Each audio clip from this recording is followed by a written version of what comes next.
Charles Boettcher arrived in the land of opportunity in the late 1860s as a German immigrant with the American dream in sight. The Boettcher family built a fortune here in Colorado, expanding a hardware business into an empire that included Great Western Sugar and Ideal Cement.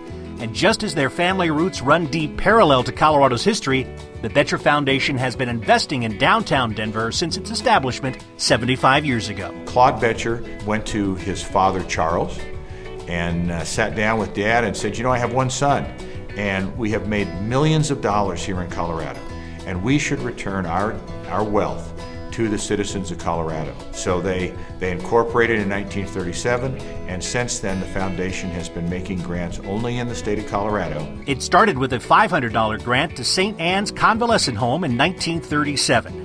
And by 1970, the Boettcher Foundation was awarding more than $2 million in grants every year. In its 75-year history, the Boettcher Foundation has contributed over $310 million to nonprofit organizations across the state. Of that $310 million, $178 million has been contributed in the Denver metropolitan area alone. Being 75 years old in the foundation has given us the opportunity with that period of time to serve as a leader in philanthropy throughout the state. These philanthropic grants have acted as a catalyst for downtown Denver's growth and prosperity, particularly with capital projects such as museums and civic buildings. The list is nearly infinite. The Boettcher Foundation has contributed over $2 million to the Denver Performing Arts Center. We've contributed $4 million to the Denver Art Museum and about $2.6 million to History Colorado Museum. One project that we really were essential in involving ourselves in and to its completion was the Boettcher Concert Hall, where the symphony plays.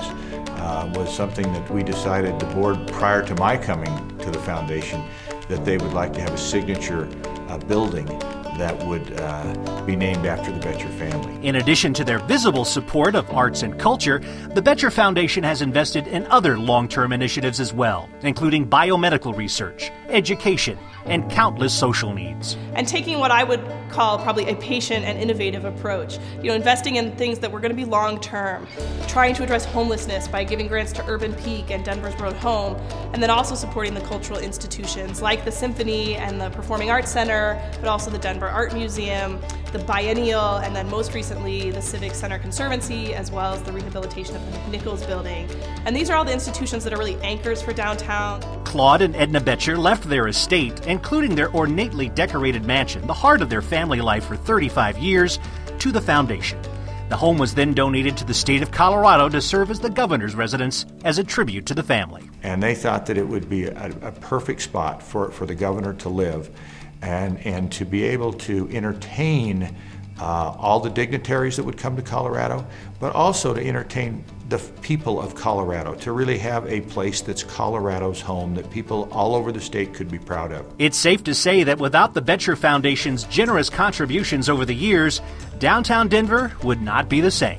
All the businesses that the Boettcher family started did leave a very visual and impactful presence in downtown. We have the Sugar Building in Lodo and the Ideal Cement Building and the Boston Building, and then later the Brown Palace Hotel, which the family owned. And so I think there are those physical reminders of the Boettcher legacy, and the foundation is really the philanthropic arm of that and the way that legacy is carried forward. Well, we've long recognized that we're not able to write the biggest check, but we do aspire to having the biggest impact.